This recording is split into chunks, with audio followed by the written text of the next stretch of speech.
Assalamualaikum warahmatullahi taala wabarakatuh. Hai semua, saya ucapkan supaya semua dapat stay home and stay safe. Okey, untuk pelajaran kali ini kita akan belajar mengenai sunat ab'ad dan sunat hayat. Jom belajar bersama-sama. Di dalam solat, perkara-perkara sunat terbahagi kepada dua, iaitu sunat ab'ad dan sunat hayat. Mari kita tengok apa maksud sunat ab'ad. Sunat ab'ad ialah setiap amalan sunat yang dituntut melakukannya dalam solat. Sekiranya ditinggalkannya, maka disunatkan sujud sahwi, iaitu duduk tahiyat awal, membaca tahiyat awal, selawat ke atas Nabi Muhammad, Allahumma salli ala Muhammad dalam tahiyat awal, selawat ke atas keluarga Nabi Muhammad wa ala ali Muhammad dalam tahiyat akhir, membaca doa kunut, berdiri semasa kunut, berselawat ke atas Nabi Muhammad semasa kunut, berselawat ke atas keluarga Nabi Muhammad semasa kunut. Seterusnya, mari kita lihat apa maksud sunat hayat. Sunat hayat ialah setiap amalan sunat dalam solat.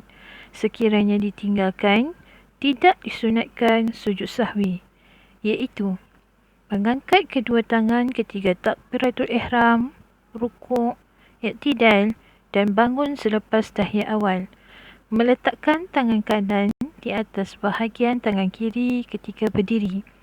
Melihat ke tempat sujud, membaca doa iftitah, membaca isti'azah a'udzubillahi minasyaitonirrajim sebelum membaca Fatihah, membaca amin selepas Al-Fatihah, menyaringkan bacaan Al-Fatihah dan surah dalam solat subuh, Isya, Maghrib dan Jumaat pada rakaat pertama dan kedua serta merendahkan suara ketika solat zuhur dan asar.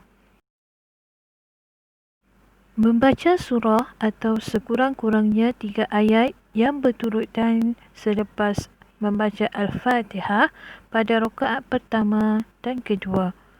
Membaca Sami Allahu liman hamidahu dan Rabbana lakal hamdu ketika bangun daripada rukuk.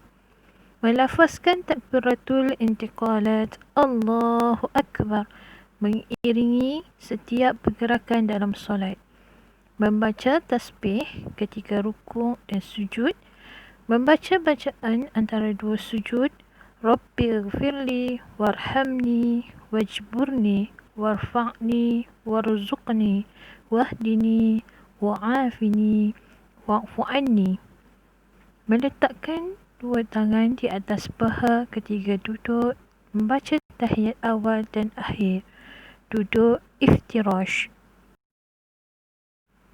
Duduk tawarruk, membaca selawat Ibrahimiyah, kama sallaita ala Ibrahim wa ala ali Ibrahim wa barik ala Muhammad wa ala ali Muhammad kama barakta ala Ibrahim wa ala ali Ibrahim fil alamin innaka Hamidum Majid. Memberi salam yang kedua, berpaling ke kanan dan ke kiri ketika memberi salam. Di sini terdapat persamaan dan perbezaan antara sunat ab'ad dan sunat hayat. Persamaannya adalah kedua-dua amalan ini adalah amalan sunat yang dituntut melakukannya di dalam solat. Perbezaannya pula ialah sunat ab'ad sekiranya kita tinggalkannya maka disunatkan sujud sahwi. Sebaliknya, sunat hayat jika ditinggalkan maka tidak disunatkan untuk sujud sahwi.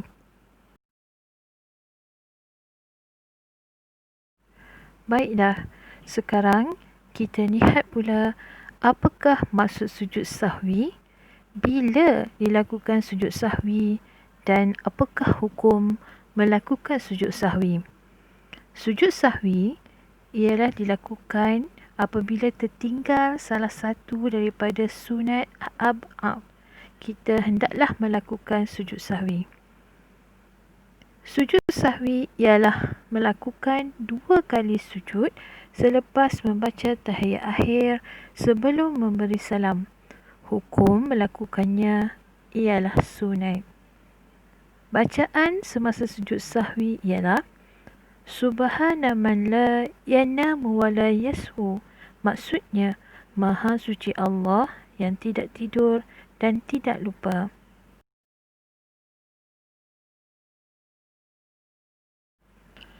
Tugasan anda pada kali ini ialah: pertama, tuliskan perkara-perkara berikut pada kad manila, iaitu pengertian sunat ab'ad dan sunat hayat, kemudian pengertian sujud sahwi. Soalan kedua, hafaz bacaan sujud sahwi. Awak boleh menghantar tugasan anda dalam bentuk gambar ataupun video. Okey, selamat mencuba semua. Assalamualaikum warahmatullahi wabarakatuh.